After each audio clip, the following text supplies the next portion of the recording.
ये जितने बाबा है ना, जिनके पास में ये जो है नेता लोग आते हैं, ये समझौता करते हैं भाई साहब। जी हाँ, बाबाओं पर रेप के केस लगे होते हैं, बाबाओं पर जो है मुकदमे दर्ज होते हैं, बाबाओं पर जितने भी एफआईआर वगैरह दर्ज होते हैं, तो ये जो है एक समझौता करते हैं। नेता कहता है कि तुम हमें जो है वोट डलवाओ और हम तुम्हारा जो है मुकदमे जितने भी तुम्हारे ऊपर केस हैं वो रद्द करवाएंगे। जी हाँ दोस्तों। और लोग ये सोचते हैं कि भी वो बाबा कितना ज्ञानी है कि नेता भी उसके पैरों में झुक रहे हैं, तो वो समझौतों के आधार पर नेता जाते हैं। नेताओं को वोट चाहिए होता है क्योंकि बाबाओं के दरबार में बहुत सारी संख्या आती है और उस संख्या को वोट में कन्वर्ट करने के लिए बाबा इस्तेमाल किए जाते हैं। बाबा भी फ्री में नहीं करता, बाबा भी इसकी कीमत चुकाता है कि मेरे ऊपर 10 मुकदमे लगे हुए रेप के, वो हटवा देना, मैं जेल जा सकता हूँ, मुझे वहां से बेल दिलवा देना। तो वो समझौतों के आधार पर नेता जाते हैं और लोग ये सोचते हैं कि वो बाबा कितना ज्ञानी है कि नेता भी उसके पैरों में झुक रहे हैं। तो ये सब जनता को दिखाने का एक अलग से पर्दा होता है जिसमें जनता गुमराह होती है। मकड़ी के जाल में जैसे मक्खी फंस जाती है, वैसे ही बाबाओं के जाल में धर्म के नाम पर, आस्था के नाम पर, कथाओं के नाम पर जनता फंसी हुई है। पैर पटक पटक के भले उसमें मर जाएगी लेकिन उसमें से निकल नहीं सकती। हम जैसे लोगों की अगर बात माने, हम जैसे लोगों को अगर सुने और इन तार्किक विचारों को सुने, तो मुझे लगता है कि बाबाओं से अपने घर, अपने परिवार को बर्बाद होने से लोग बचा सकते हैं। बात ये तार्किक की कर रही है। पहली बात इसने बोली कि बाबा जो है इतने ज्ञानी नहीं है। तुमको ये लगता होगा कि बाबा ज्ञानी हैं और नेता उनके पास आ रहे हैं। भाई साहब आप गलत हो। नेता उनके पास वोट के लिए आते हैं और बाबा नेताओं के पास इसलिए जो है जाते हैं। बाबा जो है नेताओं को अपने मंच पर इसलिए बुलाते हैं क्योंकि उनके ऊपर मुकदमे दर्ज होते हैं।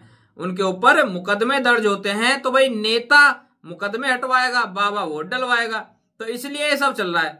और ये जो बात कर रही है इस लड़की की है, ये जो लड़की है मैं इसकी बात करता हूं, इसका नाम है निर्देश सिंह और इसको जो है चंद्रशेखर रावण के साथ में भी देखा जाता है। जी हाँ दोस्तों, साइड में आप देख लीजिए, ये चंद्रशेखर रावण के साथ में भी है।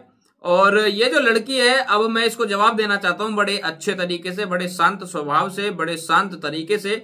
अब ये बात कर रही है पाखंडवाद की, बात कर रही है अंधविश्वास की। तो क्या सिर्फ जो है सनातन धर्म में पाखंडवाद है, किसी और धर्म में पाखंडवाद नहीं है? तुम लोग सिर्फ और सिर्फ हमारे कथावाचकों को, हमारे धर्म गुरुओं को, हमारे साधु संतों को ही क्यों बोलते हो? जो मौलवी होते हैं, जो मौलाना होते हैं, जो छोटी छोटी बच्चियों के साथ में गलत काम करते हैं, आए दिन कोई वीडियो सामने आती है, कभी कोई वीडियो सामने आती है कि भाई यहां पर इस मौलाना ने इस छोटी सी बच्ची के साथ में गलत कर दिया। तू बात कर रही है जनता की, क्या जनता वो नहीं है? वो छोटी सी बच्ची जो है, जो मौलवी के जो है चंगुल में फंस जाती है और जो मौलवी है उसके साथ में गलत करता है, उसके ऊपर क्यों नहीं बोलती है तू?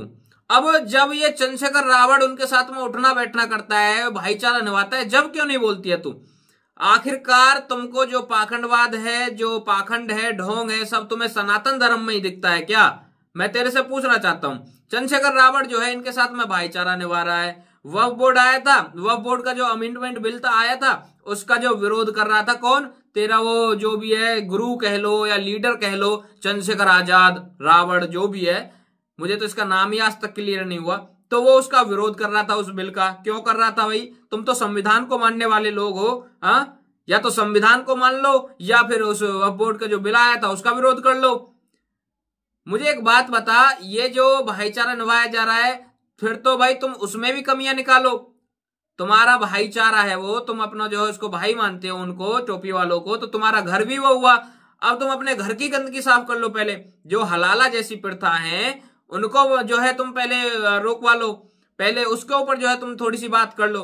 लेकिन जो हलाला जैसी प्रथा है, तुम जैसे लोगों को वो जो है गलत नहीं लगेंगी।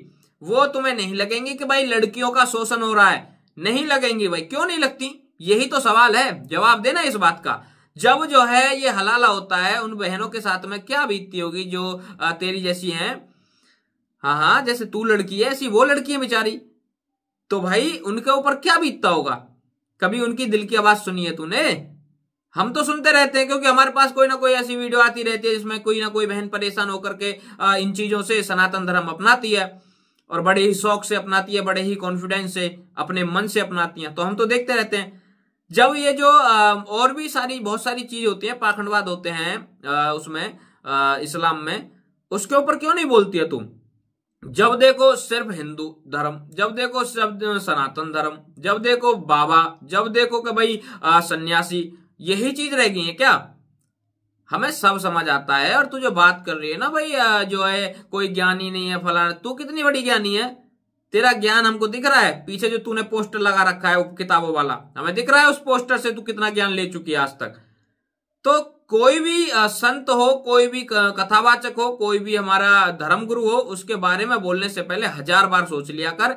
और मैं तुझे बता दूं, जिसके साथ में तुम लोग आज भाईचारा निभा रहे हो, वो लोग दलित माँ बहनों के साथ में कितना गलत करते हैं शायद तुम्हें अंदाजा भी नहीं होगा। तुम तो आकर के भौंक करके चले जाते हो और तुम भाईचारे का भाषण देते हो तो लोग तुम्हारी बातों में आ जाते हैं, भाईचारा निभाते हैं पूरा पूरा, उसके बाद उनके साथ में ये टोपी वाले गलत करते हैं। तो तुम जैसे लोग जो स्टार्टिंग में भाईचारे का भाषण देकर निकल लेते हो ना, तुम जो है उनकी खैर खबर लेने नहीं आते कि भाई अब तुम्हारे साथ में क्या हो गया, तो हम तुम्हारे साथ खड़े हैं नहीं है, जो भी है तुम उनके हालचाल तक नहीं पूछते, उनकी जो है बुरी हालत में, बुरी सिचुएशन में। तो अपने आप पर ध्यान दे, और जिनके साथ में तुम आज भाईचारा निभा रहे हो उनके ऊपर ध्यान दो। अपने घर को साफ पहले करो तुम, मैं तो तुम्हारा घर ही उसको बोलूंगा क्योंकि आज तुम भाईचारा निभा रहे हो उनके साथ में। तो अपने घर वालों को समझाए, अपने घर वालों से कहे कि अपने ये जो पाखंडवाद है इसको खत्म करें। सनातनियों के बारे में मत बोल तुम, हम हिंदू धर्म में जो भी हो रहा है हम खुद देख लेंगे, हमें पता है क्या सही है क्या गलत है, क्या पाखंडवाद है क्या ओरिजिनल है, हम जानते हैं, उसके लिए हम काफी हैं। तू ज्यादा बकवास मत कर, आगे बात समझ। जितने भाई इस वीडियो को देख रहे हैं पहुंचाओ उसके पास। और अनिरुद्धाचार्य महाराज जी की मैं थोड़ा सा बता दूं तुझे, तूने तो आज तक कुछ नहीं करा होगा लड़की, तूने आज तक कुछ नहीं करा।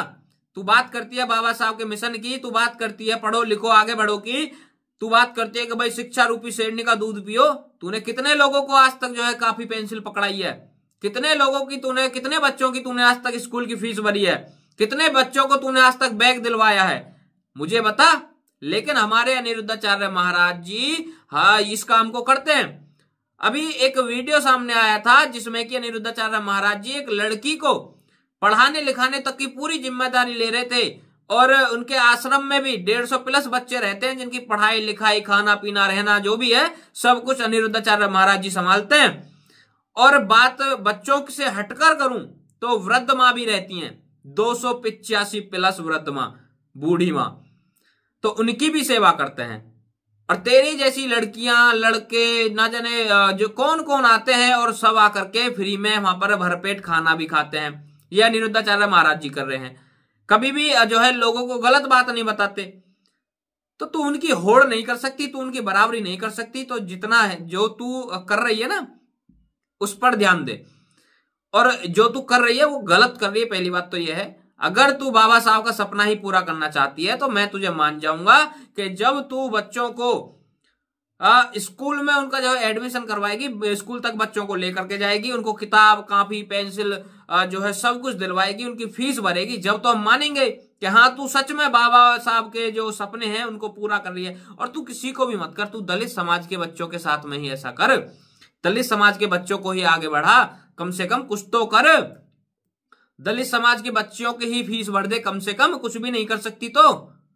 और एक बात और तुझे बता दूं, सोशल मीडिया पर इतनी वीडियोस वायरल होती हैं जिसमें लोग मदद करते हैं, उसमें से 90% जो लोग मदद करने वाले होते हैं वो हिंदू सनातनी होते हैं जो कि मदद करते हैं लोग बागों की। नहीं तो आज तू जाकर के चेक कर लेना, 80-90% बता रहा हूं तुझको मैं, 80-90% लोग हिंदू हैं जो कि गरीबों की हेल्प करते हैं, मदद करते हैं, घर तक बनवा करके दे रहे हैं।